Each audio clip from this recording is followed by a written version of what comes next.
Hola a todos y todas, les damos la bienvenida a este conversatorio con una escritora sincelejana maravillosa, increíble y con una capacidad de escribir cosas que nos pueden tocar el corazón, Jacqueline Ursola. Esta es una iniciativa del Banco de la República de Cartagena en el marco de la Feria del Libro de Bogotá 2021 y dentro del proyecto Leer el Caribe. Este es un programa de fomento de lectura dirigido a los niños y jóvenes de la región que tienen como propósito el conocimiento de los autores caribeños, acercándose desde forma integral a su obra y a su contexto. Pero el Banco de la República no se queda ahí. Por medio de las redes sociales, como en este momento nos podemos encontrar ustedes y nosotros, nos abre el espacio a todos aquellos que queremos conocer la buena literatura, como la obra de Jacqueline Ursola. Con Jacqueline Ursola tendremos una charla muy interesante sobre el proceso de creación de su libro. Conoceremos sobre las tensiones y las emociones para escribirlo y nos acercamos a temas relacionados con la composición social de la época de la región y cómo esa composición social desarrolló y crea y nos da una visión de una literatura. Para empezar, les cuento de manera breve y suntuosa que Jacqueline Ursola nació en Sincelejo en 1960, donde vivió hasta los 10 años, cuando dejó la casa familiar y partió hacia su primer internado. Cursó su bachillerato entre Colombia, Nueva York y estudió ciencias políticas en la Universidad de los Andes. Fue directora de cultura del Instituto Distrital de Cultura y Turismo de Bogotá y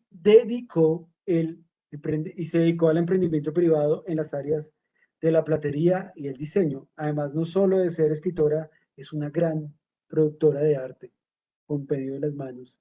Ha escrito columnas en revistas de tan envergadura como Gato Pardo y Dinero, y hoy profundizaremos en su obra y su gran libro maravilloso que se llama Bienvenido al Mal, si vienes solo. Hola Jacqueline, ¿cómo estás? ¿Cómo te ha ido? Y estamos listos para hablar juntos hoy sobre tu maravilloso texto. Hola, ¿cómo estás, Juan Camilo? Muchas gracias por tus palabras tan amables. Buenas tardes a todas las personas que nos acompañan. Mil gracias de verdad por su compañía y mil gracias al Banco de la República de Cartagena y al proyecto y al programa de Leer el Caribe que me ha abierto este espacio dentro de la Feria del Libro de Bogotá para poder tener esta conversación y hablarle a las personas que nos están oyendo sobre mi obra. Jacqueline, acaba de pasarme algo divertidísimo, es que cuando presenté tu libro lo presenté al revés. En realidad es así y quiero que lo hablemos porque ella tiene la capacidad de construir textos que se puedan leer en doble vida. Entonces, no, en realidad no es un error, sino es una forma de visión de crear una nueva lectura sobre tu obra. Quiero preguntarte algo. ¿En qué momento o de dónde nace la idea y tal vez la necesidad de contar una parte de tu vida en un libro? Bueno, la necesidad estaba ahí, yo creo que estaba ahí latente y estuvo ahí latente desde que era muy jovencita. Pero digamos que nunca había pensado en concreto en eso. La idea puntual, realmente como el momento puntual, yo me acuerdo muy bien, nace cuando leo la novela autobiográfica del escritor y profesor irlandés Frank McCourt, que se llama Memorias de Ángela. Cuando yo leo Memorias de Ángela, que es pues un recuento de la infancia de Frank McCourt, yo pensé, yo también tengo una historia que contar que puede ser interesante. A mí me impresionó mucho este libro. Es un libro donde Frank McCourt relata los años de su infancia, de una infancia descarnada, porque como él mismo lo dice, es decir, hay infancias muy duras, pero pocas se comparan a una infancia en Irlanda de las primeras décadas del siglo XX, una infancia católica, pobre, eh, pobre, es decir, padre alcohólico, madre derrotada, los sacerdotes pomposos, la humedad, el frío. Pero lo que más me impresionó de este libro es que está escrito con una prosa maravillosa y con mucho, mucho, mucho humor. Es decir, él describe los episodios más horribles que uno puede leer. Porque hay muertes de hermanos por tesis, pero de por lo menos 4. Es decir, los horrores son innumerables, pero todo está escrito con una prosa maravillosa y con un humor muy grande. Y ahí yo dije, oh, caray, yo creo que yo tengo una historia que contar y me gustaría contarla como este señor la ha contado, con humor. Es decir, aunque mis circunstancias obviamente eran totalmente distintas a las circunstancias de Frank McCourt, pues porque nada más lejano de Irlanda que Sincelejo, y además las situaciones en que yo crecí, pues se fueron totalmente distintas. También tuvieron situaciones difíciles, como para muchísima gente. En el caso mío, pues era la circunstancia de las circunstancias emocionales de mi mamá, que yo las sufría mucho, que entonces, pues yo pensé, yo creo que yo tengo una historia que contar que le puede interesar a otra gente. Y ahí realmente, en ese momento, cuando yo leo, me demoré después mucho tiempo en escribirla, porque yo leí a Frank McCourt, esto salió como en 1990 y pico, 97, por ahí. Y la escribí mucho después, pero me acuerdo que, digamos, ese fue el germen de la idea. Claro, Jacqueline, además hay una cosa interesantísima, es que cuando la gente cree que hay un libro de autobiografía, es algo que solo está dirigido hacia una vía, que es el tema íntimo. Y ese tema íntimo es súper importante porque es la forma en que uno se relaciona con la comunidad, con la sociedad, con la familia, con los diferentes puntos. Pero también está la otra visión, que también es una descripción de una sociedad específica, la comunidad, un momento histórico que está pasando. Y eso es algo que yo veo en tu obra. No solo Claro, pero sí, sí, no, no, obvio, obvio. Y eso, digamos, enriquece mucho y me he dado cuenta que eso a la gente le gustó muchísimo. Es decir, todo ese panorama, todo ese contexto en que se desarrolla mi infancia, pues el haberlo descrito a la gente le ha gustado mucho. Pero en general, digamos, uno escribe unas memorias de infancia porque es que hay temas que son universales, ¿no? Entonces claro. me pasaron a mí, es decir, ese dolor lo tuve yo o esa emoción la tuve yo, pero eso es universal. Y entonces pues la gente se conecta a través de eso, son circunstancias o vivencias que son comunes. Ahora, Frank McCourt dice una cosa que a mí me hizo reír mucho y que me pareció muy divertida y es verdad. Él dice que una infancia muy feliz no tiene mucha gracia y que no, Sí, y que eso de contar una y no infancia vale muy la pena feliz, escribirla. Sí. no, que eso no tiene gracia y que no, que qué gracia va a tener. Lo que tiene gracia es lo difícil. Claro, algo que me llama mucho la atención es que no caes en los temas comunes de, de lo que se ha planteado sobre el tema de infancia antes. Planteas algo que es algo visionario, que es muy moderno, son las discusiones también internas de las personas, ¿no?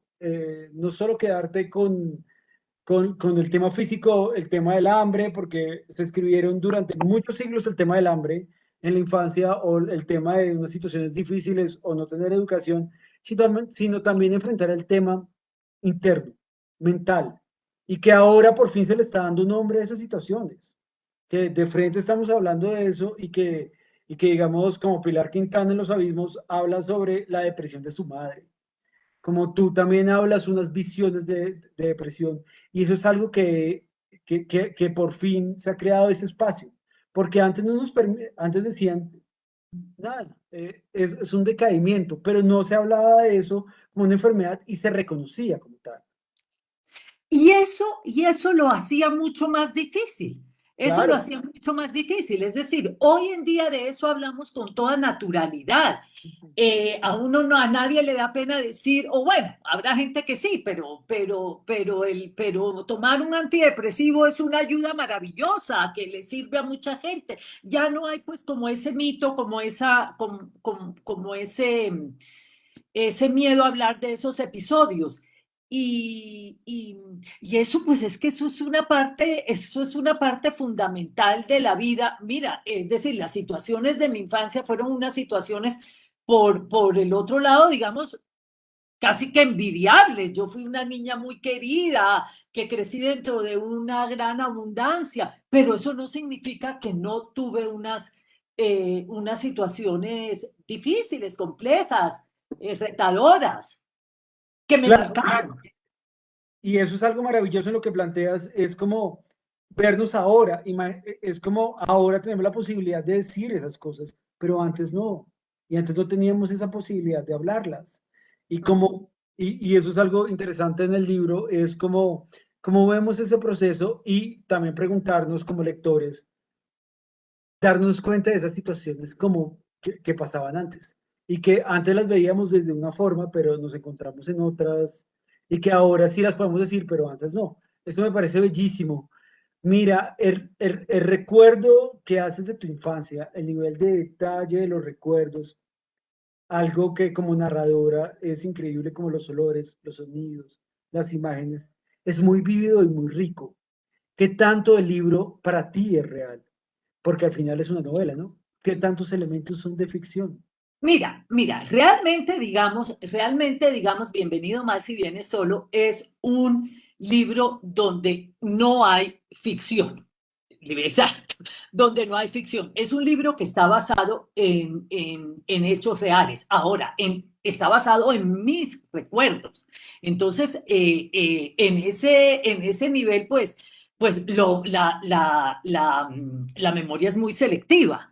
Entonces hay cosas que son como yo las recuerdo. De pronto no son exactamente como pasaron, pero así las recuerdo yo. En ese nivel podría haber ficción.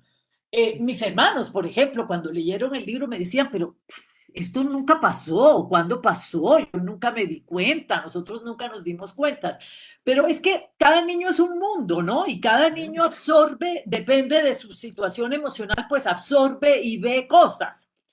Entonces, pues sí, bienvenido mal si viene solo, no hay ficción. Es un libro que está basado en los relatos reales de mi infancia, pero como yo los recuerdo. Entonces, pues en esa medida cabe la posibilidad de que haya algo de ficción. Y ahí te hago una pregunta que, claro, es tu recuerdo, tus visiones, pero dentro del libro está como un narrador, una de las narradoras interesantes es tu mamá. ¿Cómo Sí. construiste ese conocimiento? ¿Cómo construiste ese desarrollo con tu mamá, que es la Mira, persona que nos describe? sí, mira, esa voz yo no la tuve que construir. Es decir, el eje fundamental del libro es la voz de mi mamá. El libro nació con la voz de mi mamá. Es decir, ahí estaba presente, porque digamos, uno de los elementos de mi infancia que, que, que, que, que estaban dentro de mí desde siempre con mucha fuerza, con más fuerza, era la voz de mi mamá. Esa voz de mi mamá, esos monólogos de mi mamá están dentro de mí estaban dentro de mí, pero arraigados totalmente. Entonces esa voz de mi mamá surgió absolutamente de forma totalmente natural. Igual que la voz de la narradora, mi voz en primera persona, digamos, también fue una voz que fue la que de una vez cuando me puse a escribir la primera frase, también salió la voz de la niña, es decir, nunca pensé que fuera a ser en tercera persona, nunca, siempre fue esa voz de la niña en primera persona. Me parece muy chévere lo que planteas y ahí me llevas a un punto, es algo que amo de tu libro, es sentir el olor a Caribe. Y es como, y quiero preguntarte al respecto ante eso.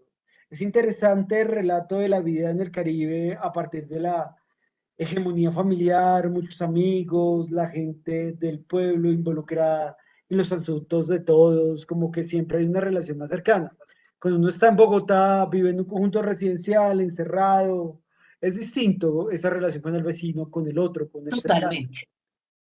¿Esa es una herencia de la literatura caribe que existe en tu libro, que se extiende en tu libro, o eso tiene Pues, una visión más allá? pues es mi experiencia personal, como lo es de todo el que crece en el Caribe, yo creo. Crecer en el Ujú. Caribe significa crecer rodeado de gente, de un universo de personas enormes, porque no solo está la familia cercana, sino la familia extendida, los amigos, los vecinos, es crecer dentro de un mundo de gente muy, muy amplio y que está muy presente día tras día en la vida de uno. Entonces yo creo que eso es algo de lo que los autores del Caribe no podemos sustraernos y que por ende está muy presente en la literatura de los escritores del Caribe. En mi caso personal, pues el ambiente en que crecí tiene aún, digamos, más importancia, porque ese entorno familiar en que crecí, pues yo crezco en una casa de puertas abiertas donde entra gente las 24 horas del día. Yo lo describo en el libro, era mañana, tarde y noche. Entonces, mi casa era de alguna forma como un epicentro social del pueblo, donde todo lo que pasaba en el pueblo pasaba en mi casa. Entonces, yo crecí viendo gente y oyendo hablar a la gente y oyendo a la gente echar cuentos todo el día. Y a mí me gustaba. Yo era una niña que me gustaba oír las conversaciones de la gente grande, que me gustaba eso y entonces, pues yo creo que eso hizo que el relatar para mí también fuera pues también fuera algo que se me diera con, no sé si con naturalidad, pero con algo de facilidad, porque me encantaba oír historias y Y, las oía todo el día. y lo que planteas me parece maravilloso porque ahí es cuando hay solo una ruptura, no es solo Caribe, no es solo el acercamiento a la historia de lo que hay en la zona norte del país, sino que también cuenta situaciones históricas Todo. del país. Literalmente, gente importante, presidentes, estás describiendo una cosa maravillosa ahí. Todo, todo. Yo me acuerdo que en las visitas de mi casa se hablaba de todo. Se hablaba de lo que pasaba en política, se hablaba para que si Carlos Lleras tal cosa, que si no tal cosa, se hablaba de cuentos de la región. Se repetían mucho los cuentos. Yo me acuerdo de eso que era Y una no cosa solo están maravillosa. presentes ahí, Ah, fueron a tu casa. bien, claro, además, como mi casa era muy, es decir, en Sincelejo, en la época en que yo, de mi infancia, no había hoteles, digamos, como muy buenos. Sí había Claro. hoteles buenos, pero entonces mi casa era una casa muy nueva, con mucho confort. Entonces, cada vez que llegaba un político, pues le pedían el favor a mi mamá y a mi papá que lo bajaran en la casa. Entonces, pues el señor se bajaba en casa.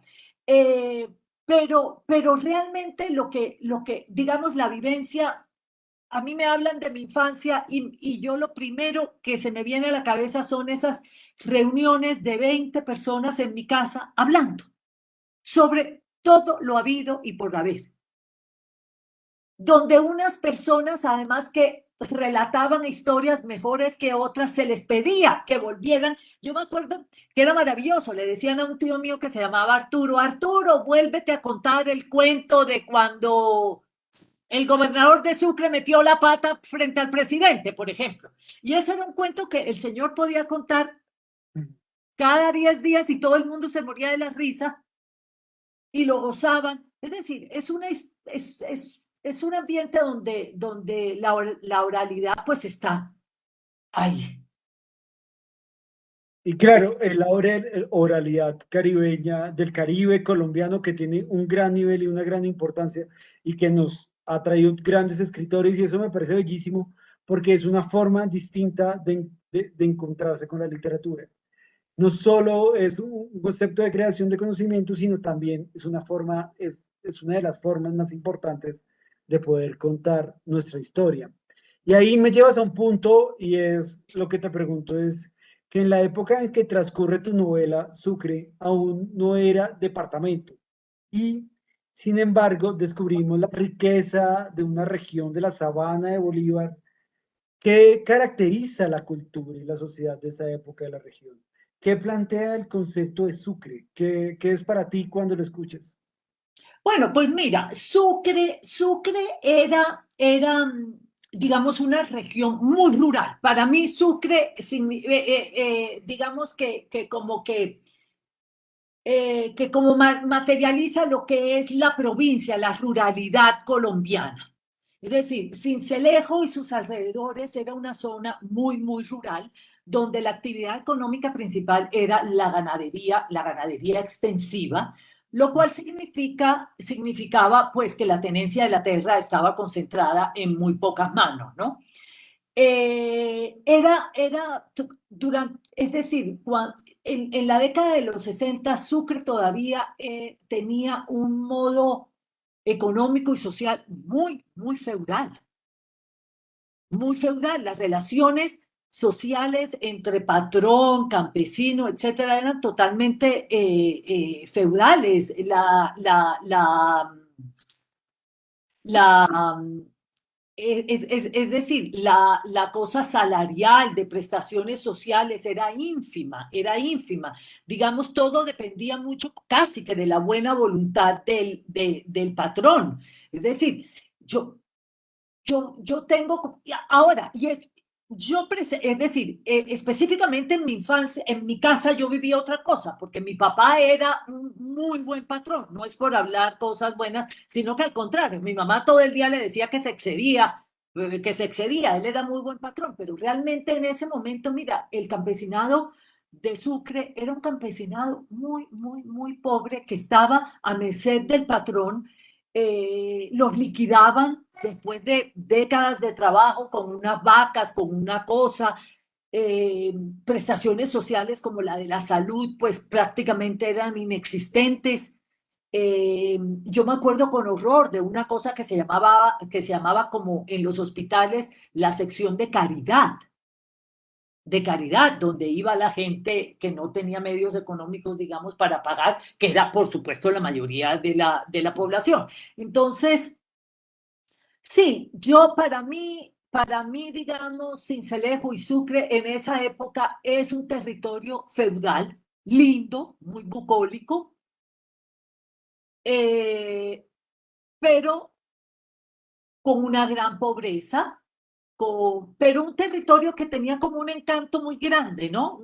A eso quiero ir, al tema del encanto. Quiero saber cómo, qué era el ambiente. Yo sé que la gente tiene que leer el libro para que entienda ese encanto que muestra Jacqueline. Mi situación es, ¿qué es ese? Es eso que cuando yo te leo, siento ese olor de Sucre, siento esa visión de Sucre. ¿Qué es lo que hay en esa casa que me llama tanto la atención?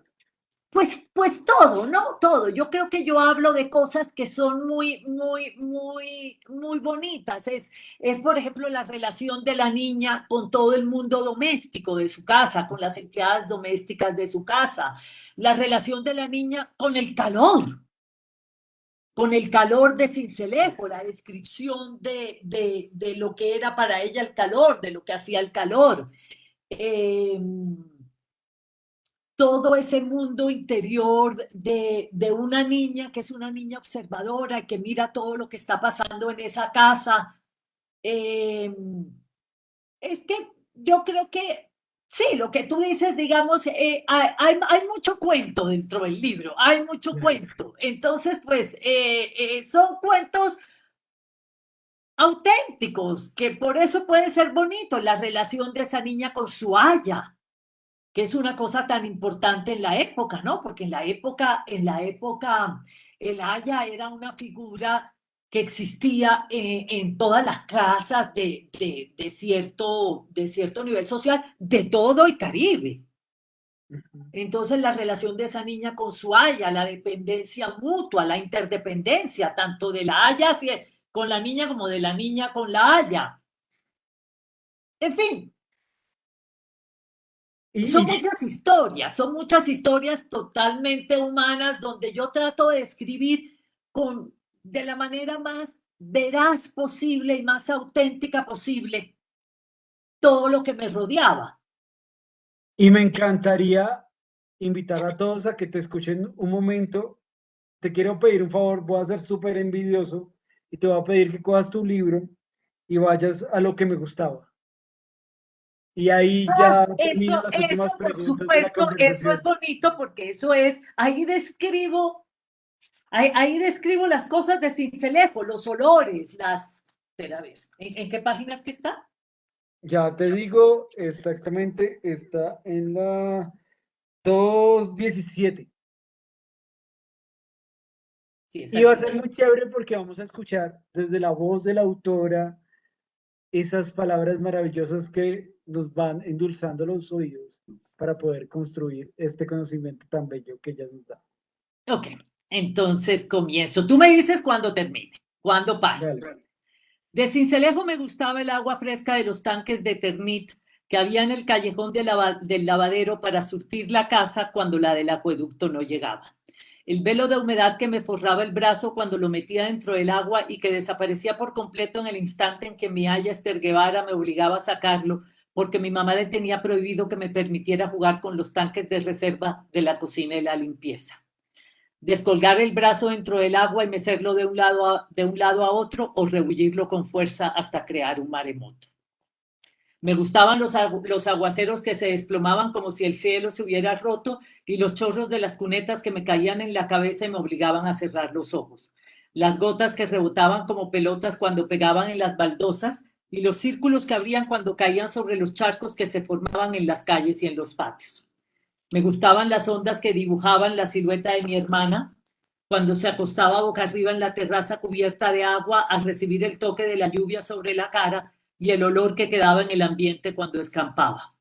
Las corrientes que bajaban como arroyos por las cunetas rebosadas y los torbellinos que formaban en las esquinas cuando se juntaban con las que bajaban de otras cuadras.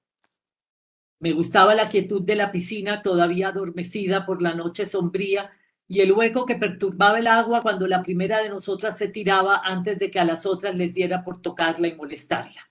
Mira, ahí me parece bellísimo el concepto del agua. El concepto del agua sobre la visión de ese calor tan inconmensurable que tienes la capacidad de escribir.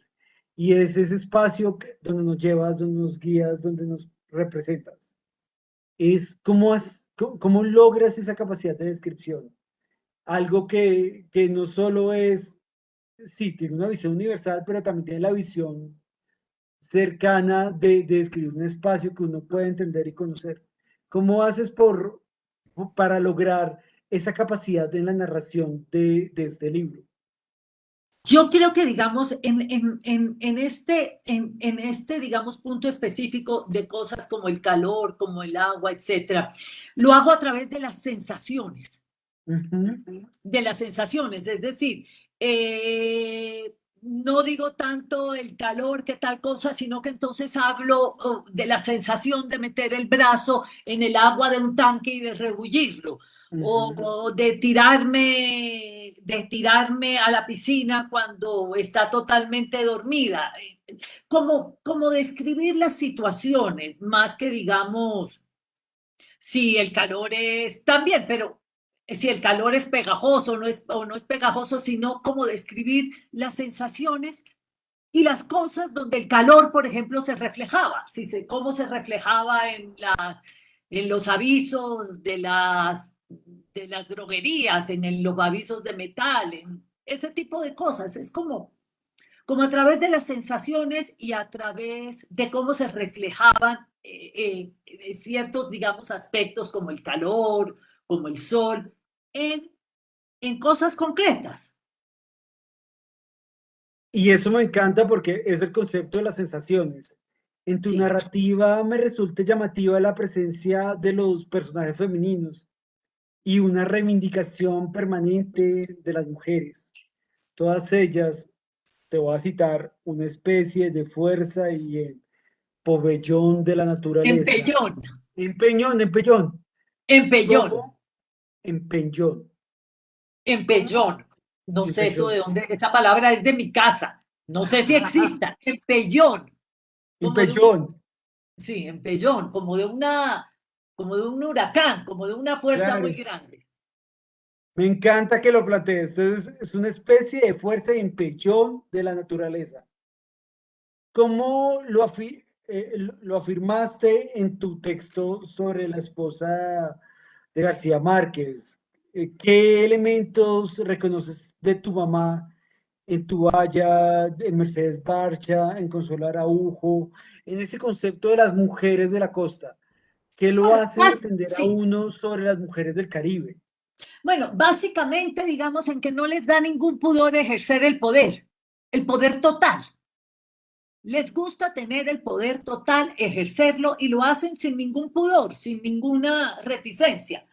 Es decir, son mujeres dominantes que manejan todo. Es decir, cuando yo conocí, por ejemplo, cuando yo conocí por primera vez a Mercedes de García Márquez, me pareció igual a unas tías mías, igualita. Hablaba igual, como con esa cosa fuerte, dura, con que hablaba la cacica, con que hablaba mi mamá. Es decir, yo crecí hubo algunas mujeres que eran muy víctimas, como mi abuela. Mi abuela era como la representación perfecta de la víctima, pero yo crecí entre mujeres muy fuertes. Y yo creo que las mujeres en el Caribe son muy, muy fuertes. A veces hasta demasiado. Los hombres aparentemente son muy fuertes. Mentira.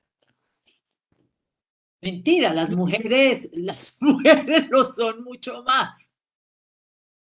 Claro, y no solo en el Caribe, creo que es una estructura latinoamericana fuertísima que llama mucho la atención. Mira, es una cosa inclusive que es hasta problemática. El otro día una psicóloga muy buena, muy reconocida de un colegio aquí en Bogotá me decía que a ella le preocupaba mucho la fuerza de las niñas, que tenían en una niñita las niñitas de segundo elemental tenían apabullados a los niños. Es decir, que la fuerza femenina era tan grande que de verdad era un poquito, pues que ella decía que a ella le preocupaba. Yo creo que los hombres crecen y se desquitan, pero es que la habilidad de una niña normalmente, la habilidad oral, etcétera, cuando son pequeñas es bastante superior a los hombres, entonces eso también da para eso. Pequeña, medianas, grandes, eso hay que admitirlo y eso está bien. Lo que te digo ahí que me parece maravilloso es el concepto de que socialmente la narración femenina es súper importante. Y ellas han planteado un concepto de creación de información en que esa situación existe, lo que hace la abuela, la mamá, y que se ve muy bien en tu libro y que me parece bellísimo, es el tema de cómo narramos la situación, porque es un libro femenino. Y me encanta plantearlo frente a esa discusión. ¿Cómo crees vos que este concepto de mujer está visto en tu libro? ¿Cómo crees que este concepto del deseo sobre la situación de mujer nos puede llevar a entender el concepto del Caribe? Bueno, yo creo que digamos a través por ejemplo, para ponerte un ejemplo, la voz de mi mamá es una voz femenina, una voz fuerte y una voz que habla de los temores que nos rondan mucho a las mujeres en todos lados, y en el Caribe, por supuesto, el temor a la escasez, a, el temor a la seguridad de la familia, etcétera, y donde la mujer, digamos, tiene un rol muy grande así en esa época no fueran, digamos, las que económicamente sustentaban el hogar, pero era un rol muy grande en el cuidado de la familia, en el cuidado, sí, en el cuidado de la familia. Eh, yo creo que pues, de pronto como en todos lados, pero la mujer del Caribe, y eso seguramente se ve en mi libro, la mujer del Caribe, como lo decía antes, es una mujer que tiene mucha fuerza, que, que maneja mucha cosa, que, que, que cobija mucho, que da mucho. En fin, Claro, listo, y vos hoy me hiciste un planteamiento sobre de esos símbolos de mujeres caribeñas importantes, como la esposa de Gabo, como en no, pues algún como momento la pasó, casica, por como Dios, la es que, cacica. es que a la casica se le debe realmente, eh, se le debe el vallenato, es decir, semejante Claro. expresión cultural tan grande en este país que realmente casi que se tomó el escenario musical del país. Eso se le debe a Consuelo. Consuelo era una mujer que tenía una fuerza fuera del otro mundo. Y a mí me parece bellísimo lo que planteas porque es una cantidad de gente, de mujeres que trabajaron sobre una producción de conocimiento que han generado una cultura de lo que nos ha rodeado. Sí, El claro. vallenato, el trabajo de vallenato de la cacica es importantísimo y es muy necesario y eso es lo que has planteado siguiendo, pero te vas a sacar de tu zona de confort. Ok. No solo el tema para terminar esta conversación, no solo el tema de los escritores del Caribe, digamos, metámonos con Margarita Ursenar, con escritoras de gran nivel, externos, como internacionales, que tienen Bueno, que construyeron el tema de Memorias de Adriano, como esta construcción de las mujeres, construcciones de conocimiento que me parece bellísimo. Te quiero preguntar algo. En un artículo hablas de Memorias de Adriano como uno de los libros favoritos que sí. representa esa novela y en general la obra de Margarita Yourcenar. Para ti, como escritora y como mujer, ¿qué sientes con esa obra? Bueno, mira, para comenzar, te digo una cosa. Para mí, para comenzar, la obra de Margarita Yourcenar, para mí realmente el libro que sobresale en esa obra, para mí es Memorias de Adriano. Memorias de Adriano para mí puede ser uno de los textos más sublimes de la literatura universal. Es decir, esa confesión que hace el emperador Adriano a las puertas de su muerte, a su primo Marco Aurelio, sobre, sobre la, sobre la, sobre es decir, en la que desnuda su humanidad, en la que habla con semejante sinceridad sobre sus flaquezas, sobre los meandros del poder, sobre el amor, sobre su bisexualidad, sobre la estética, el arte, para mí es de una belleza única. Es que para mí Margarita Yourcenar y en esa obra tiene la combinación perfecta entre el tono poético y el conocimiento histórico. El tono poético de ella es una maravilla, es una cosa sublime. Ahora, y a nivel de lo que representa Margarita Yourcenar, digamos, en la literatura y para las mujeres, pues es que no podemos olvidar que Margarita Yourcenar fue la primera mujer que fue aceptada, admitida en la Academia de las Letras Francesas. Y no fue admitida como mujer, fue admitida como escritora, Claro. con la reticencia de varios de sus miembros, porque es que eso era inaudito. Ahí una mujer nunca había pisado digamos, esos escenarios. Eh, Sí, para mí Margarita Yourcenar, digamos, tiene esa genialidad en que mezcla ese tono poético de ella con el conocimiento de la historia y entonces eso produce una obra de la magnitud de Memorias de Adrián. Querida Jacqueline, para cerrar, yo quiero, como las personas que nos están escuchando, ¿cómo unimos ese concepto del tono poético y el conocimiento histórico, pero aquí en Colombia? ¿Cómo invitamos a las personas, a los estudiantes, a los que quieren aprender a escribir, cómo llevar ese proceso? Quiero preguntártelo de frente porque sé que es complicado, Sí, pero ¿cómo ah, hacemos esta conexión? A ver, es decir, pocas personas tienen el conocimiento histórico de Margarita Yourcenar y entonces uno no necesita tener ese conocimiento histórico para escribir. Yo a las personas en los talleres que hemos hecho con profesores y con alumnos, que ha sido una maravilla en medio del programa de Leer el Caribe, digamos, yo lo que le digo a los muchachos jóvenes es decir, el tono tiene que ver con la autenticidad. Es decir, puede que no seamos ningunos grandes poetas, pero cuando uno es auténtico, auténticamente uno, cuando uno escribe con el alma de uno, el tono sale bien, digamos, el tono es el que es. Yo creo que el tono tiene que ver con eso, con la autenticidad, y todo es susceptible de ser narrable. Todas las historias son susceptibles de ser narradas. Lo que hay es que narrarlas desde adentro, es decir, con esa autenticidad, es decir, desde el fondo de uno mismo.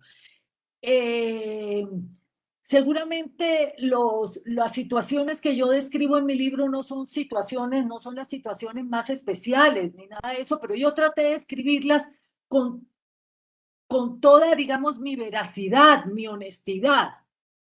Entonces yo diría que lo más importante es eso, ser honesto al escribir una historia y olvidarse que las historias tienen que ser sofisticadas, no tenemos que escribir Memorias de Adriano. Cualquier historia es susceptible de ser narrada y es bella si se narra bien, si se narra con autenticidad. Me parece bellísimo lo que planteas, es que todos tenemos una historia en nuestras manos, podemos aprovecharla, podemos Claro, tomar la decisión de escribirla y lo importante es encontrarnos siempre el concepto de la voz propia, que exacto. sepamos la forma de poderla contar, de expresar y entendernos. Y me parece bellísimo esta conversación porque Jacqueline, con su maravilloso libro que tengo aquí presente y quiero que tenga, además miren este título, Bienvenido mal si vienes solo, plantea algo que es bellísimo, es desde la autobiografía, desde la visión, nos da desde su visión propia una visión de lo que era Colombia en su tiempo, lo que era la cosa en su tiempo y lo que era el concepto de la familia en su tiempo. Jacqueline, te agradezco muchísimo esta conversación, estuvo bellísima, pero antes tengo que hacerte una pregunta del público. ¿Dónde puede conseguir el libro las personas que quieren leerte? Mira, el Esta me libro se pregunta puede. Gloria Isabel Ocampo. Sí, el libro se puede conseguir.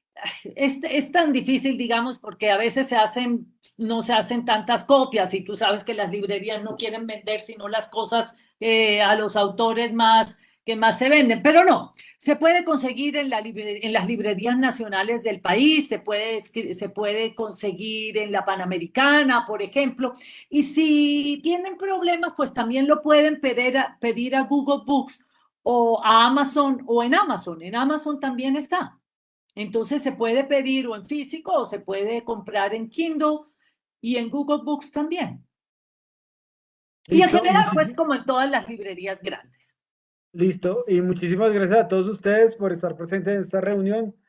Bienvenido Mar si viene solo. Es un gran libro que los invito a leerlos.